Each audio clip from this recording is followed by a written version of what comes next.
Chapter 6, A Dangerous Game. The city was darker that night. Or perhaps it was only Oliver who noticed, the way the lights seemed harsher, the shadows deeper, the cold sharper. He stood atop one of the tallest buildings in the district, his hands in the pockets of his long black coat, storm-gray eyes fixed on the streets below. Far below him, Elsa's car glided through the traffic, a sleek black shape cutting through the chaos.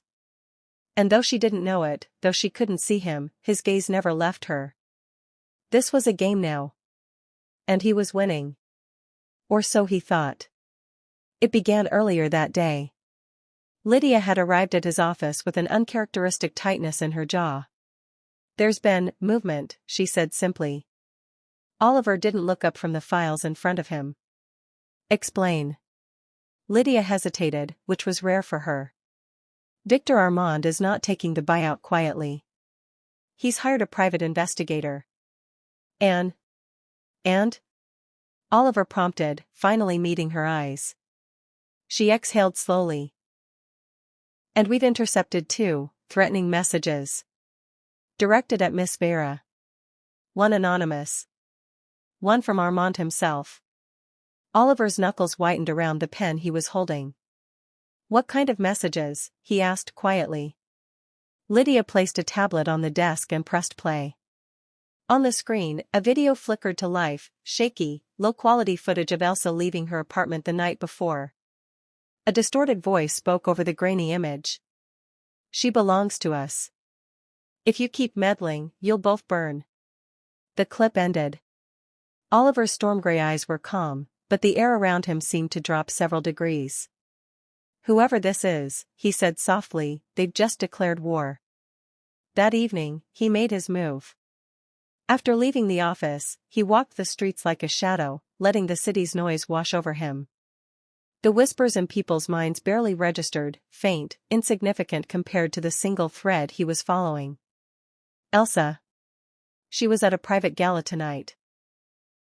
Another glittering, hollow event arranged to keep her smiling in front of cameras while her soul withered in silence. Oliver arrived just as her car pulled up to the grand staircase. He stood in the shadows, watching her step out in a gown of midnight blue, her hair swept up, diamonds glittering at her throat. To the world, she looked untouchable. But he could hear her thoughts even from here. "Smile. Don't let them see how tired you are. Don't let them see how much you hate this dot." And, faintly, something else beneath that. "Will he be here? Why does it matter?" Oliver smiled faintly to himself. Inside, the ballroom sparkled with chandeliers and champagne. Music floated lazily through the air as men in tuxedos and women in jewels danced and drank and whispered behind gloved hands. Oliver moved through them like a ghost, unnoticed, untouchable. His eyes never left her. Tonight, however, something was different. For the first time, Elsa seemed to search for him. Her gaze flickered toward the corners of the room, toward the balconies, toward the shadows, and though she didn't see him, her thoughts betrayed her. "He's here. I know he is. It was near the end of the night when the game escalated. While Elsa stood at the edge of the dance floor, politely listening to yet another producer drone about his vision for her next film, Oliver felt it, that prickling at the edge of his senses. Someone was watching her. Not just him. Someone else. He turned slowly, scanning the crowd. There, near the far exit, a man in a dark suit with a camera tucked discreetly under his arm. His mind whispered faintly. "Get the proof. Send it to Armand. End this Blackwood bastard and take the girl. Oliver's storm-gray eyes darkened. The photographer moved quickly, slipping out the side door before Oliver could close the distance. But Oliver was faster. He followed him through the winding corridors of the service wing, the music from the ballroom fading behind them. When the man ducked into an empty storage room, Oliver was already there. The door slammed shut behind them. The man spun, startled, but didn't have time to react before Oliver's hand closed around his collar and shoved him against the wall. "Who sent you?" Oliver asked softly, dangerously. The man struggled, eyes wide. I don't know what you're talking about." Oliver leaned closer, his storm-gray gaze cutting through him. Your mind does, he murmured. And then he listened. Memories and thoughts flooded into him, orders from Victor, photos of Elsa secretly delivered to anonymous buyers, whispers of a plan to scare her into submission. And worse. Much worse. Oliver's jaw tightened as he let the man go, letting him slump to the floor. You're going to deliver a message for me, Oliver said quietly, adjusting his cuff. You tell Victor Armand. If he touches her again, he won't have hands left to touch anything. The man scrambled out of the room, leaving Oliver standing in the darkness, his breath sharp and even. When he returned to the ballroom, Elsa was already slipping away from the crowd, heading for the balcony. He followed, slower this time, letting her lead. The balcony was quiet and cool, the city spread out below like a sea of stars. She leaned on the railing, her gown catching the light, her shoulders tense. He stayed in the doorway, watching her. You don't have to keep following me, she said finally, her voice low. He didn't move. Don't I? She glanced over her shoulder at him, her storm-blue eyes searching his face. You're playing a dangerous game, she murmured. So are you, he replied. For a moment, the mask slipped, just slightly, and she looked away, her fingers tightening on the railing. I don't know what you want from me, she whispered. He stepped closer, his voice soft but steady. I want you to stop pretending you're fine. I want you to see that you're not alone. Her breath caught faintly at that. And for the first time, she didn't argue. Later, after she left, Oliver remained on the balcony, his hands resting on the cold stone. Far below, the city lights glittered like shattered glass. But in the shadows across the street, someone else watched him. A figure, barely more than a silhouette, stood on a rooftop opposite the balcony, unmoving, silent, eyes fixed on Oliver. And though Oliver couldn't see them yet, he felt it, that faint chill at the back of his neck, that whisper at the edge of his mind. Not Elsa. Not Victor. Someone else. Someone watching him. For the first time since he'd arrived in this world, Oliver felt hunted. And faintly, impossibly, he heard a thought not his own, drifting to him through the night air. You don't know the rules yet, Blackwood. But you will. That night, in his penthouse, Oliver stood before the mirror, his storm-gray eyes darker than ever. For the first time, his reflection looked back at him with a question. Who else was playing this game? And how many pieces did he have left? He whispered her name into the silence. Elsa. The stars outside flickered faintly, as though they too were holding their breath. Milky Way. End of Chapter 6. Chapter 7, Threads of Fate. The morning came gray and heavy with clouds. The kind of morning that promised rain but never quite delivered. Oliver sat in his office, staring out through the floor-to-ceiling windows as the city below churned with life. People hurried along the streets like ants, each caught in their own little dramas, unaware of the storm brewing just above them. He hadn't slept. Not really. The memory of that figure on the rooftop still burned at the edges of his mind. The way it had watched him, silently, without fear, and the chilling thought it had sent slithering into his head, you don't know the rules yet, Blackwood. But you will. He turned those words over and over like a blade between his fingers. He didn't like playing a game where he didn't know all the players. And now it was clear, this was no longer just about Elsa and Victor Armand. There was someone else on the board. By mid-morning, Lydia entered the room, her heels clicking sharply against the marble floor. She carried a slim black folder and wore her usual expression of polite irritation. You look like hell, she remarked, setting the folder down on his desk. Oliver didn't look at her. Did you find anything? I found something, she admitted, and for once there was a flicker of unease in her eyes. He raised a brow and finally turned toward her. The rooftop, she began, security cameras on neighboring buildings caught nothing. No heat signature. No clear image. Whoever they are, they don't want to be seen. Everyone leaves a trail, Oliver murmured. Not this one, she replied. But, She hesitated, then opened the folder and slid a single photograph across the desk. It was grainy, but unmistakable, a black chess piece, a knight, left on the balcony railing where he had stood. "They left it there for you," Lydia said. Oliver picked up the photo and studied it, his storm-gray eyes narrowing. "A message," he murmured. "A taunt," Lydia corrected. He didn't respond. That evening, he moved through the city like a shadow. His senses were sharp, tuned to every movement, every whisper of thought in the air around him. He passed through markets and alleys, through crowded plazas and quiet side streets, always listening, always searching. The night. The rooftop. The words. But the city gave him nothing. And then, just when he thought the trail had gone cold, he heard her. "Elsa." Her voice, faint but clear, weaving through the noise of the city. "Just breathe. One more step. Pretend you're okay. He found her in an old cathedral on the edge of the city, sitting alone on one of the long wooden pews. The vast hall was empty, quiet but for the echo of her breath and the soft murmur of distant rain. She didn't notice him at first. Her head was bowed, her hands clasped tightly in her lap. Even here, alone, she wore her mask, shoulders straight, face serene, but her thoughts betrayed her. "Still don't know the rules, Blackwood?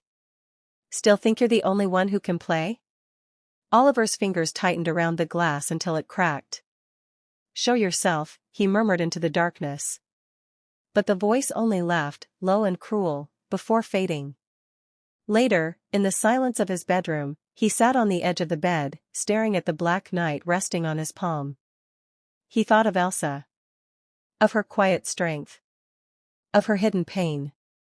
Of the way she looked at him now, like she wanted to believe he could save her. And he whispered into the quiet. "No matter who you are, no matter what you want, I won't let you have her." The stars outside flickered faintly, as though they, too, were waiting for his next move. Milky Way. End of Chapter 7. He corrected. Her fingers tightened on the glass she was holding. "Then why," she asked quietly, "do I feel safer when you're here?" Oliver's breath hitched just slightly at that, but before he could answer, the air shifted. He felt it before he saw it. That faint prickle at the base of his neck. That whisper at the edge of his thoughts. The other player was here. It happened quickly. A flicker of movement at the balcony above. A glint of metal. And then, a night piece, falling through the air like a black comet, landing neatly on the marble floor between him and Elsa with a sharp, deliberate clink. Elsa flinched, startled. But Oliver only smiled faintly.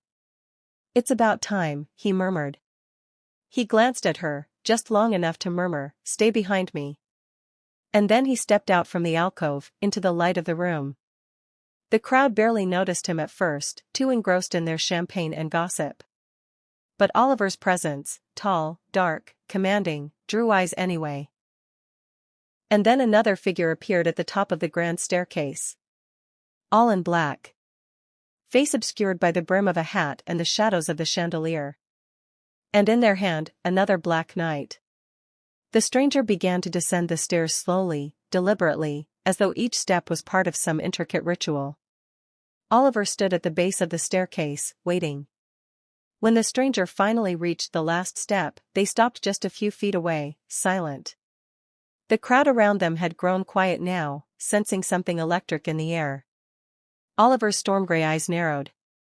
"Who are you?" he asked softly. The stranger tilted their head, as though amused. And then, in a low, chilling voice, they replied. "Someone who doesn't like losing." For a heartbeat, the entire room seemed to hold its breath. Then Oliver smiled faintly, and struck. Time slowed. To him, the room froze, champagne hanging in the air, silk dresses caught mid-sway, whispers suspended like mist. Only the stranger still moved, quick, sharp, dangerous. Oliver lunged forward, closing the distance between them in a blink, fingers snapping around the stranger's wrist before they could drop the night piece at his feet again. And then, he listened. Their mind was a storm. Whispers of names he didn't recognize. Contracts. Blood. The word checkmate echoing like a drumbeat. And beneath it all, the faintest image of Elsa, weeping in a dark room somewhere, a blade glinting just out of sight. When time snapped back, the stranger ripped free and vanished into the crowd, moving like smoke. Oliver didn't follow. Not yet. Instead, he turned, and found Elsa standing just outside the alcove, watching him with wide, confused eyes. "What just happened?" she demanded, her voice trembling. Oliver crossed back to her in 2 long strides, his hand settling gently on her shoulders. "You're not safe here," he said simply. Her brows drew together. "I don't understand." "You don't have to," he interrupted softly. And then, quieter, "you just have to trust me."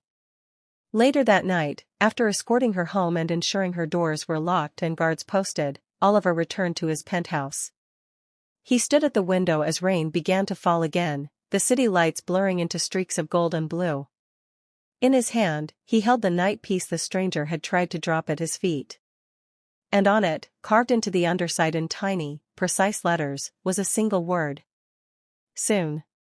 He closed his fingers around the piece and whispered into the darkness. "This isn't your game anymore."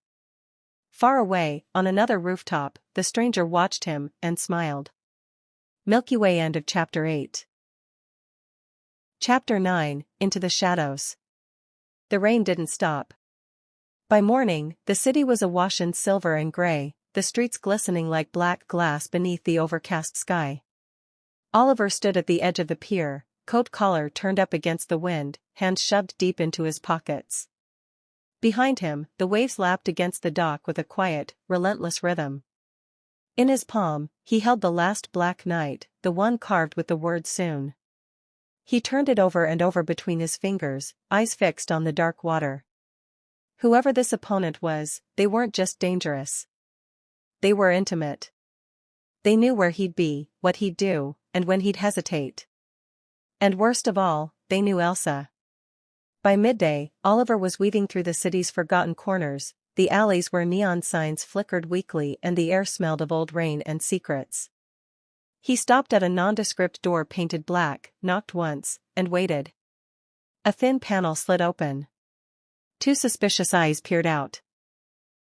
Then recognition, and fear, flickered in them before the door opened fully. "Mr. Blackwood," the man inside said, voice low. Oliver didn't waste words. "Everything you have," he said flatly. "On the one who's been watching me." The man, a wiry fixer known only as Knox, nodded quickly and gestured him inside. The room was cluttered, dimly lit by a single overhead bulb. Maps of the city lined the walls, covered in pins and strings. Knox shuffled through a pile of folders before pulling one free and sliding it across the table. "This is all I could find," he murmured. "Not much. Whoever they are, they're a ghost." Oliver opened the folder, scanning the grainy photos inside, the figure always in black, face obscured, watching him from rooftops, alleys, crowds. But then, a name, scribbled faintly in pencil at the corner of one page. Ariadne. Oliver's eyes narrowed. "Where?" he asked. Knox hesitated, then pointed at a map. "Old train station. Abandoned. North end of the city." Oliver closed the folder, slipped it under his arm, and without another word, left. The station loomed ahead of him just as dusk began to fall, a crumbling relic of another era, its windows shattered, its doors hanging crooked on rusted hinges. The air was thick with dust and silence. Inside, moonlight streamed through broken glass, casting long, fractured shadows across the cracked tile floor. And there, at the far end of the platform, stood Ariadne. She was exactly as he remembered, tall, cloaked in black, the brim of her hat throwing her face into shadow. Only now she was waiting for him openly, leaning casually against a pillar, arms crossed. "You're early," she murmured, her voice low and melodic, carrying easily through the cavernous space. Oliver stepped closer, his shoes echoing softly against the tiles.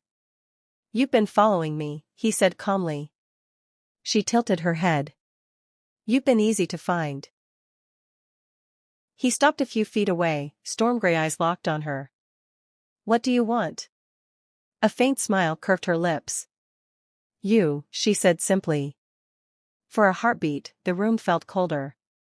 I don't play games I can't win, he replied flatly. Her laugh was soft, almost sad. Oh, Oliver.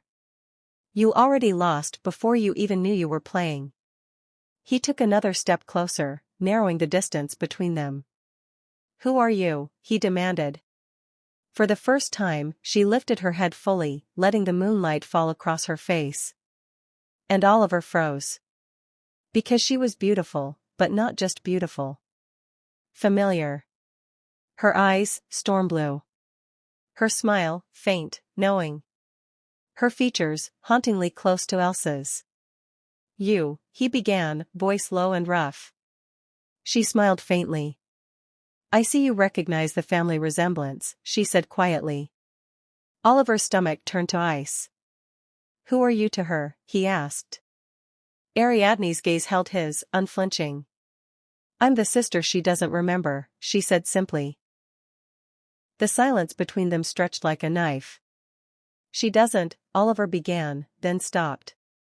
Ariadne's eyes softened, though there was no warmth in them. She doesn't remember me, she finished for him. She doesn't remember anything.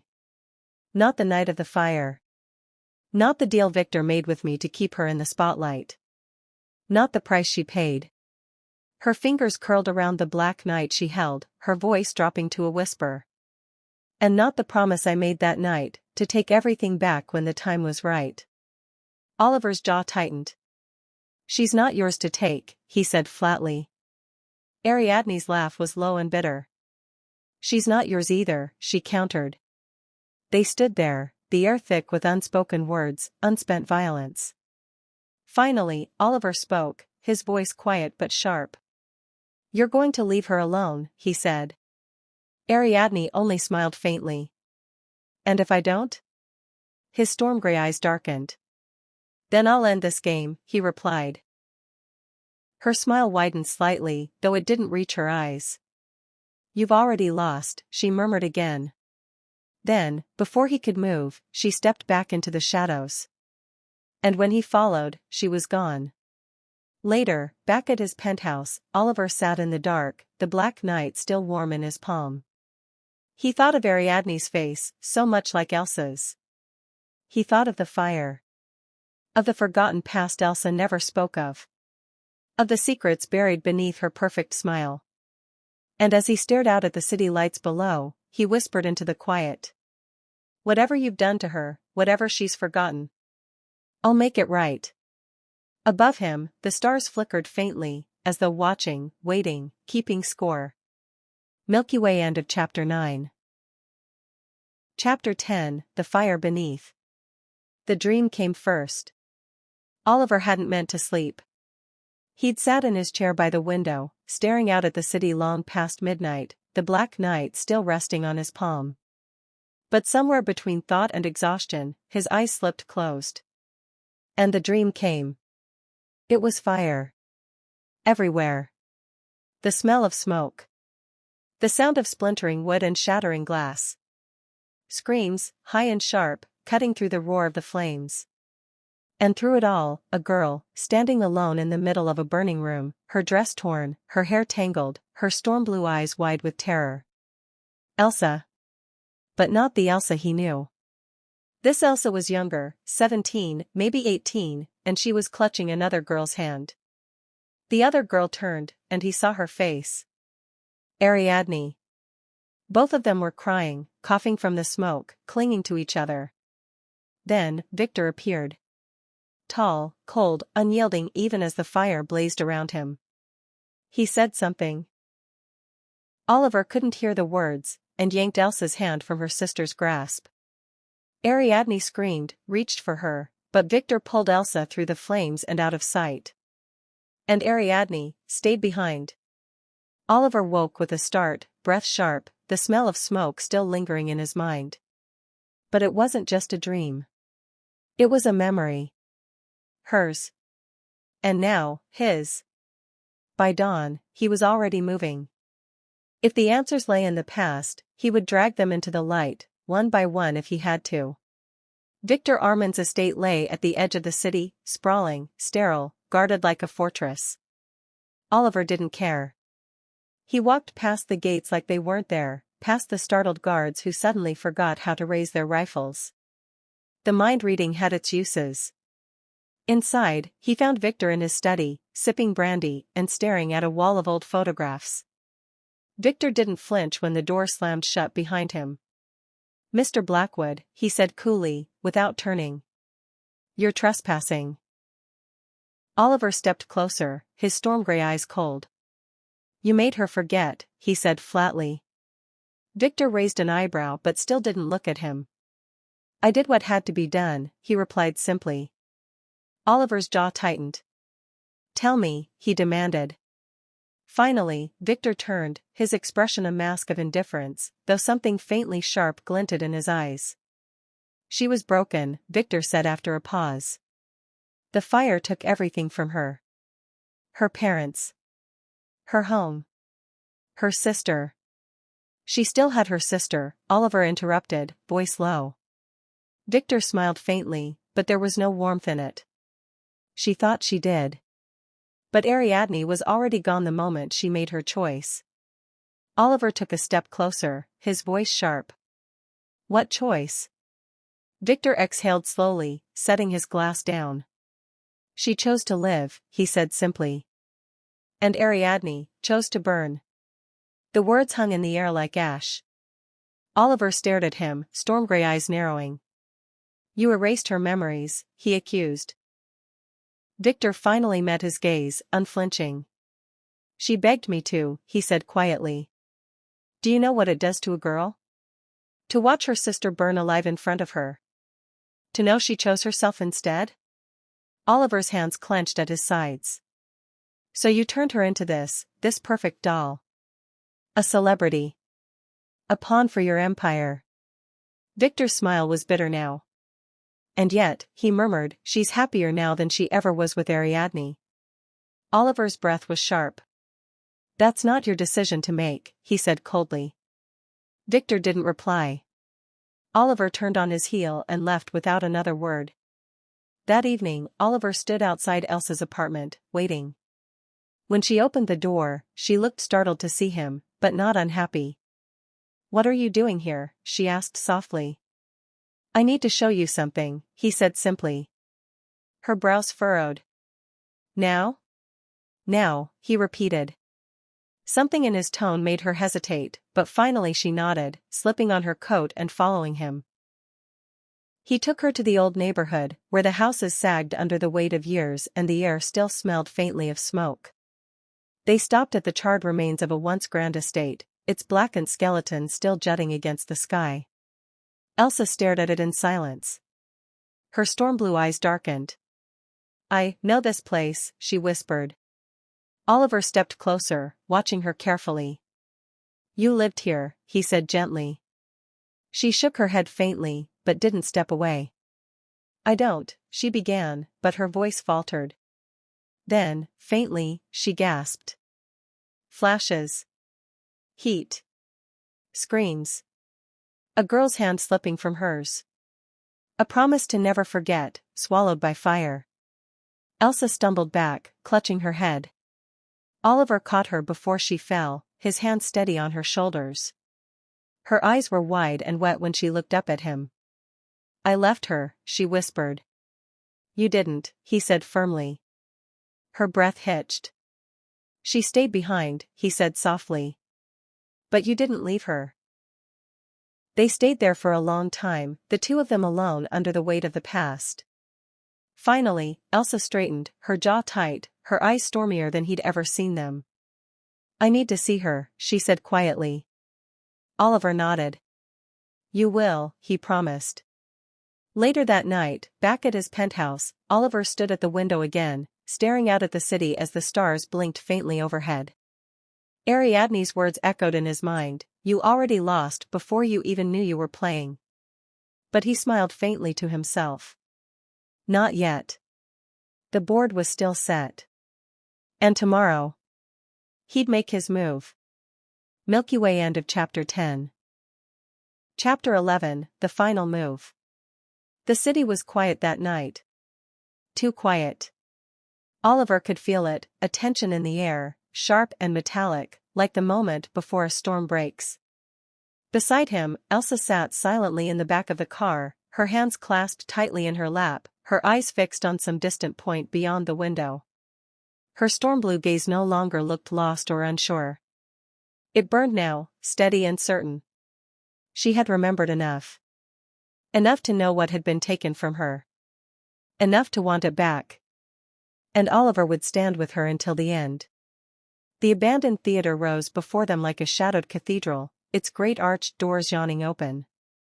Inside, the darkness was alive with whispers and faint movements, but Oliver felt them before he saw them. The minds hiding in the corners, watching, waiting. Ariadne's people. But they didn't matter. This was between the three of them. A single spotlight illuminated the center of the stage.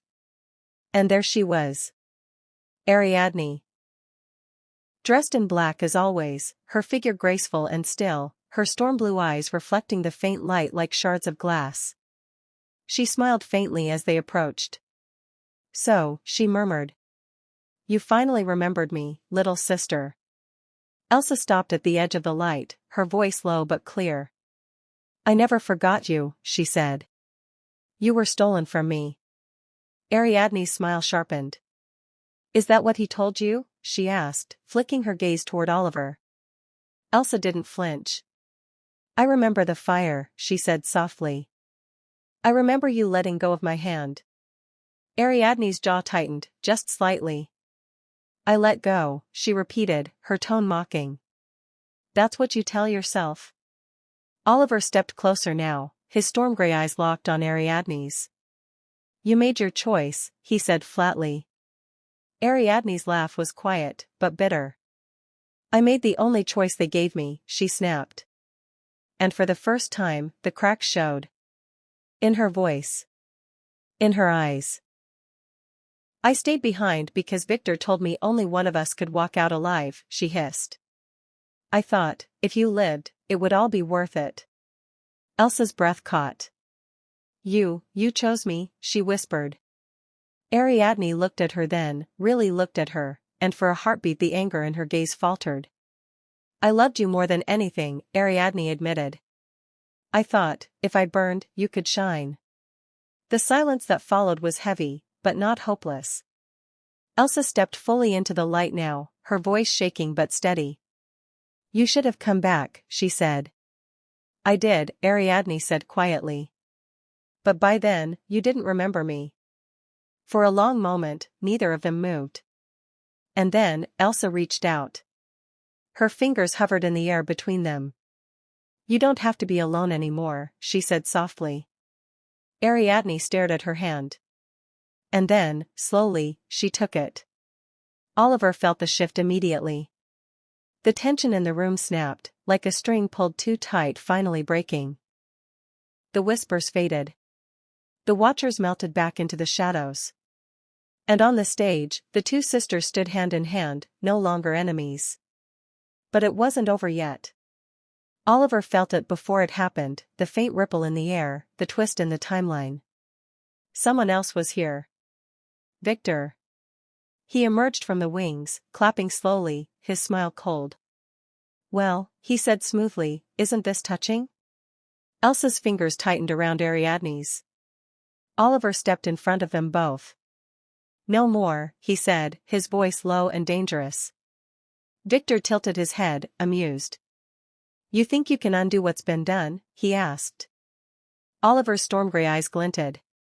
"I know I can," he replied. And then, he reached. The world stuttered around him. Time folded in on itself, the air alive with shimmering strands of possibility. He could see it now, the fire, the choice, the deal Victor struck. And he pulled. Suddenly, the theater faded away. The flames roared again. The two girls stood together in the burning room. But this time Oliver was there too. He stepped into the memory, into the past, and wrapped his hands around both of theirs. You both live, he said, his voice echoing through the crackling heat. And the timeline shifted. The fire stilled. The room faded. And when the world snapped back into place, they stood outside the theater, together, whole, unbroken. Victor was gone. The black night scattered like dust. And Ariadne, no longer cloaked in anger, stood beside her sister, her storm-blue eyes soft with relief. Elsa looked at Oliver then, truly looked at him, and for the first time, the weight of her gratitude shone clear and bright. You saved us, she whispered. Oliver smiled faintly, his voice quiet but certain. You saved each other, he corrected. Later, when the sun rose over the city, they stood together on the rooftop of the theater, the three of them. Elsa leaned against him now, her head resting lightly on his shoulder. Ariadne stood a few feet away, arms crossed, but for once there was a faint smile on her lips. Below them, the city sparkled like 1,000 scattered stars. Oliver slipped an arm around Elsa's waist and felt her relax into him. The game was over. The pieces had been cleared from the board. And for the first time in years, maybe ever, he let himself breathe. He looked down at Elsa, her storm-blue eyes warm now as she gazed back at him. Ready? He asked softly. She nodded. With you? She murmured. Always, he said. And together, they turned toward the dawn. Milky Way. End of Chapter 11, The Final Move. Epilogue, When the Stars Remember. The stars above the city burned brighter that night than Oliver could ever remember. He stood on the balcony of their seaside villa, the warm wind ruffling his hair, the scent of salt and jasmine drifting through the air. Below, the ocean shimmered in silver under the moonlight, waves lapping lazily against the shore. And beside him, Elsa. Her storm-blue eyes were soft now, unshadowed by the pain and doubt that had once clouded them. She leaned lightly against his side, her fingers intertwined with his, her hair loose and tangled by the breeze. They had come a long way. Farther than either of them had believed possible.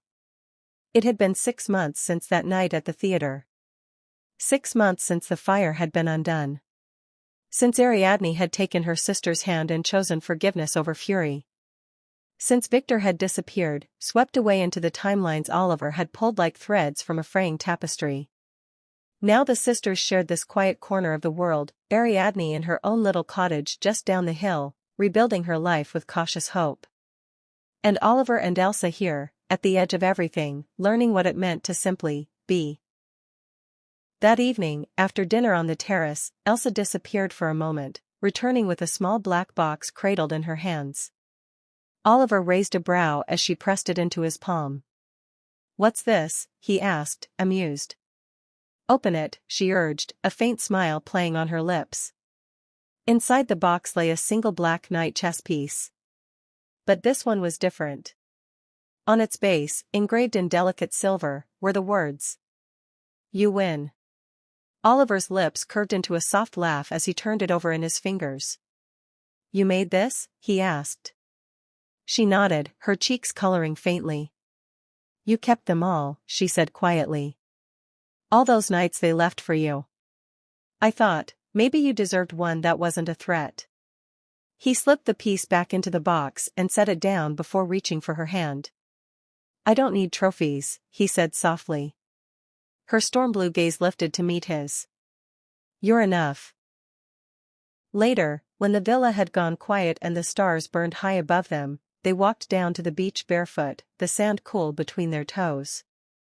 Ariadne was already there, sitting cross-legged near the water's edge, her dark hair blowing around her face. When she looked up and saw them, something like peace settled across her features. You're late, she teased gently. Elsa laughed, light and unguarded now, and sat beside her sister in the sand, leaning her head briefly on her shoulder. Oliver stood behind them, hands in his pockets, just watching for a moment. The two sisters sat side by side, their silhouettes dark against the moonlit waves, no longer torn apart by anger or regret. And something inside him eased. Eventually, Elsa rose and came back to him, slipping her arms around his waist as they watched Ariadne wander off down the shoreline. She's going to be okay, Elsa murmured. She already is, Oliver replied softly. They stood like that for a long time, letting the rhythm of the ocean fill the quiet between them. And then, faintly, as though carried on the breeze, he heard her thoughts. I think I love you. Oliver's breath hitched faintly, but he didn't say anything. Instead, he bent his head to whisper against her hair. I know. In the days that followed, they fell into a gentle routine, mornings spent tangled in white sheets, afternoons wandering the little markets in town, evenings cooking together in the quiet villa kitchen. Sometimes Ariadne would join them for dinner, her laughter growing less brittle with each passing week. Sometimes she would vanish for days at a time, returning with sunburnt cheeks and a handful of seashells for Elsa. Oliver never asked where she went. Some things, even now, didn't need to be spoken aloud. On the night of the first summer storm, Elsa woke to find Oliver standing at the balcony again, watching the lightning fork across the sky. She wrapped herself in a blanket and padded out to him, slipping her arms around his waist. What are you thinking about? She murmured. He was quiet for a long moment before answering. How close we came, he said finally. Her fingers tightened against him. But we didn't fall, she whispered. He turned then, brushing a loose strand of hair from her face. No, he agreed softly. We flew. When the storm passed, they walked down to the beach again, just as dawn began to paint the horizon in gold and rose. Ariadne was already there, crouched at the water's edge, drawing something in the sand. When she noticed them, she stood and brushed off her hands, her faint smile welcoming but a little wistful. I think it's time, she said quietly. Elsa tilted her head. Time? Ariadne glanced at Oliver, then back at her sister. To go, she said. To see what the world has left for me. Elsa's lips trembled faintly, but she nodded. You'll write? Ariadne smiled, stepping forward to press a gentle kiss to her forehead. Every chance I get, she promised. Then she turned. And without looking back, she walked down the shore until she disappeared into the rising light. For a long while, Elsa stood there silently, watching the place where her sister had vanished. Oliver slipped his hand into hers, letting her have her thoughts. Finally, she leaned her head against his shoulder and whispered. She deserves to be happy. So do you, he murmured. Her eyes lifted to his, storm blue meeting storm gray, and for the first time, there was no fear, no doubt, no shadow between them. Only light. That night, as the stars rose high and clear above the villa, Elsa sat cross-legged on the balcony, a chessboard between them. She moved her queen decisively, knocking over his last knight. Checkmate, she said with a quiet grin. Oliver leaned back, hands raised in surrender. I've created a monster, he teased. She laughed, and it was the most beautiful sound he'd ever heard. Then, more serious now. She reached across the board to take his hand. Thank you, she said softly. For what? For staying, she whispered. For finding me. Later, when sleep finally claimed them both, the stars above seemed to shimmer just a little brighter. And though the black nights and the fire and the shadows of the past still lingered in some quiet corner of the world, they didn't matter anymore. Because here, in this quiet, in this light, they had each other. And when the stars remembered, they would remember this. That love, even through timelines and tragedy, had the final move. Always. The end.